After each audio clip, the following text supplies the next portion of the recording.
In regards to the resolution for having the state legislature recognize Hawaiian nationals, to the degree that many Hawaiian nationals are kind of in purgatory, should I say? They declare themselves publicly as Hawaiian nationals. They might have created some record that they're Hawaiian nationals, but they have various contracts with federal agents, state agents, that give them certain privileges and benefits, and thus are fraudulently misrepresenting themselves as well.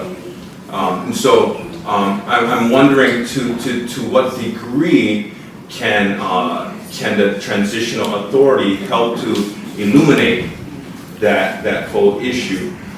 Because what I'm trying to tag on to is the fact that you said it's open membership.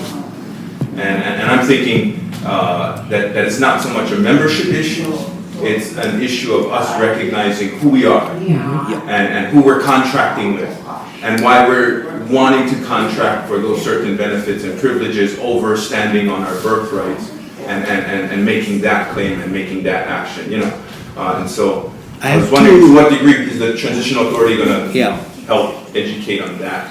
I have two responses. First, I had a client, retired police officer, American citizen. After he retired, he started taking a look at Hawaiian sovereignty and the issue and all the arrests that he had to make.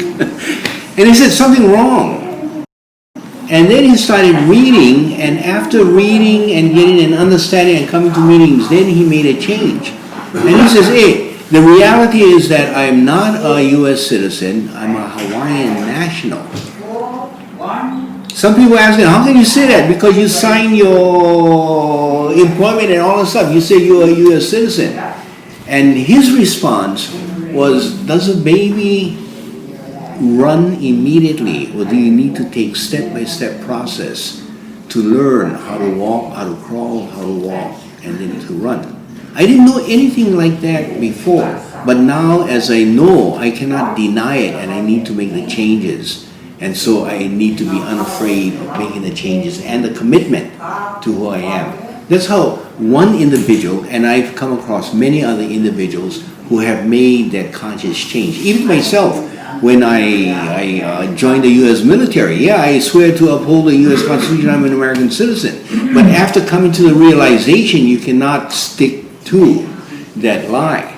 The second question you asked, well, what do you do with your contracts and all that stuff? One of the issues that I face, that my wife face and others face, is at this point we simply refuse to identify ourselves as U.S. citizens. You know, sometimes they give you this questionnaire and they don't give you an option, especially when they're dealing with computerized systems. They don't say Hawaii as a country, it's either U.S. or something else. Go ahead and say the U.S. just to get passed, because you have no option. Under colonization, don't allow them to victimize you so you cannot get employment. Get your employment. But remember that you are operating under a process of colonization. And so you are not the cheater, you are merely the victims and forced to have to go through that game. But to the extent that you can clarify, so when they have you sign and all that stuff, for me, when they have me identify myself as a U.S. citizen for employment purposes, I write right over it, Hawaiian, and then I sign. Or when applying for, what is that? Passport. I correct the form, and then I sign the form. If they don't catch it, it's up to them.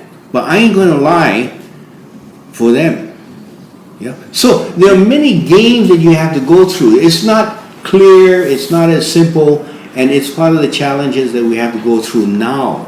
If the legislature changes the law and they say, as it affects Hawaii law, that we will recognize Hawaiian nationality as legitimate and fully participating within our system, then it makes it easier for all of us.